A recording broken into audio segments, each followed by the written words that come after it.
Um, there's probably no worse instance to be doing legislation than having to do it in response to a crisis. Legislating to clean up a mess, just not fun as it is if you do something thoughtfully looking forward to try to prevent a mess from occurring. And we've been, for the last several years, trying to legislate. We had predatory lending legislation. We've been on the forefront of that.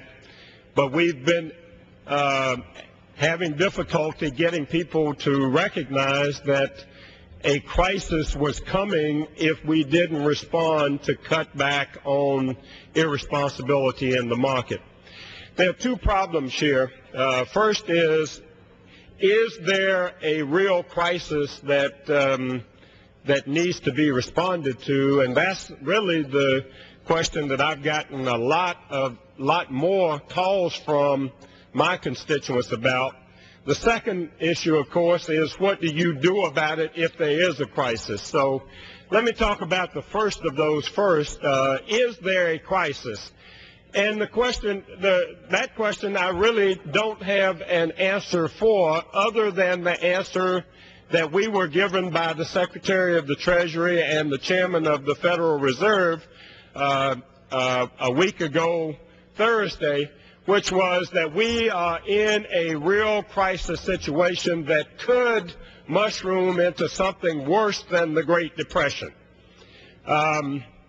It's not my responsibility as an individual member of Congress to go and prove that, but when the Secretary of Treasury and the Chairman of the Federal Reserve tell me that there's a real problem, the stakes become too high for me not to take it seriously.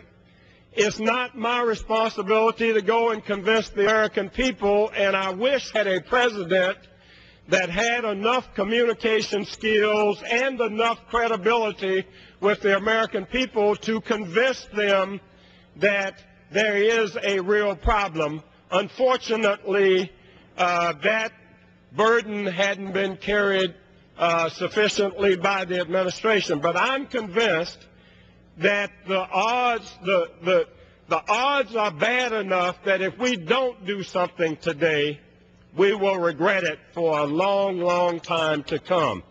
And having jumped across that threshold, we have shaped this package as responsibly as we can shape it, and I encourage my colleagues to support the bill and yield back the balance. Gentleman yields back his time.